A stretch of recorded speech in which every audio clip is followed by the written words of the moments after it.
Alright, as we get ready to wrap up our project with this little Mark 1, we've had this engine completely out, gone through the gearbox, replaced second gear, fixed a crunching gear, and along the way addressed a few little details here and there, among them the throttle linkage. It had a rather kind of an inverted arrangement here that was sticking the gas pedal when you drove.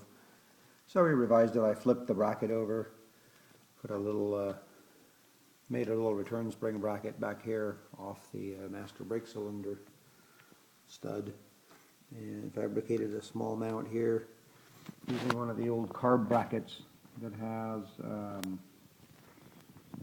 shot of it here. It has the little cable grip. So this is a nice smooth actuating.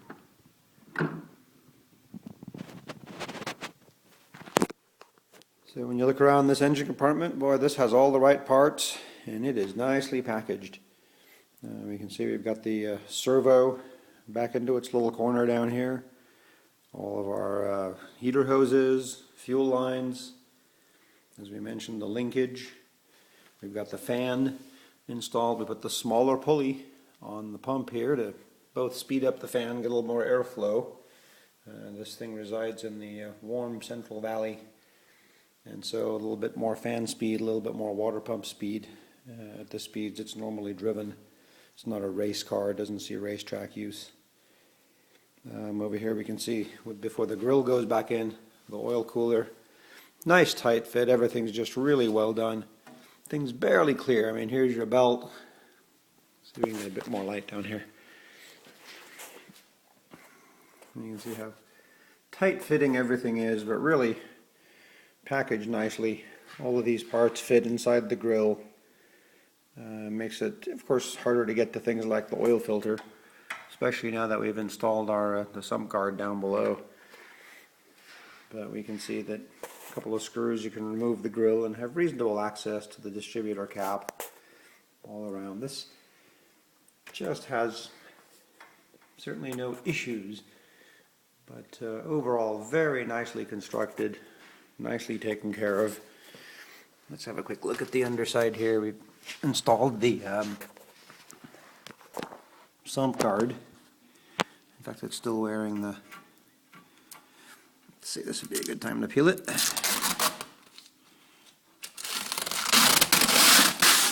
Hey.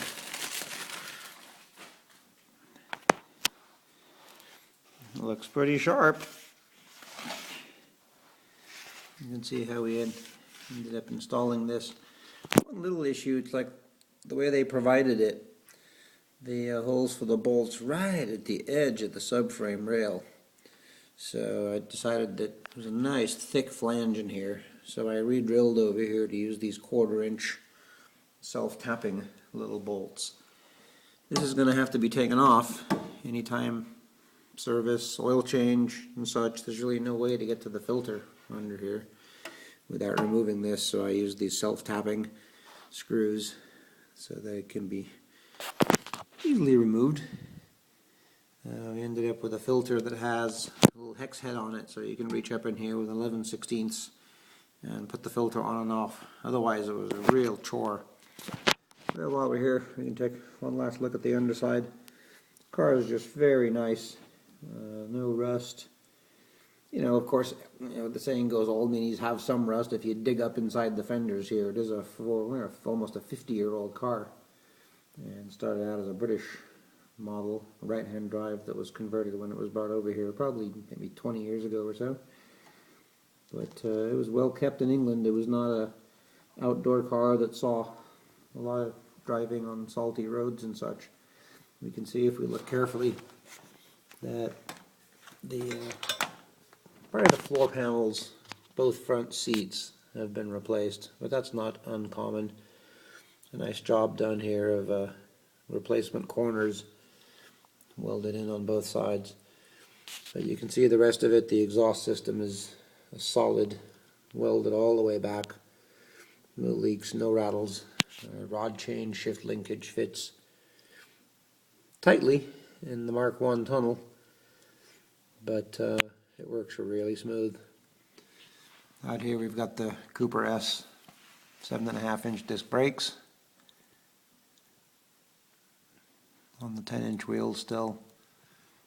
And you can see here's where we're working. We put the axles back in.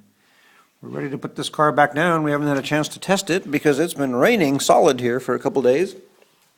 And so we went ahead and put the sum card on and other things while we had it jacked up.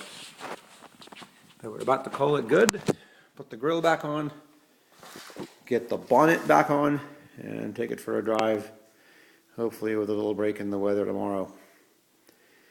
All right, I think this wraps up another successful project.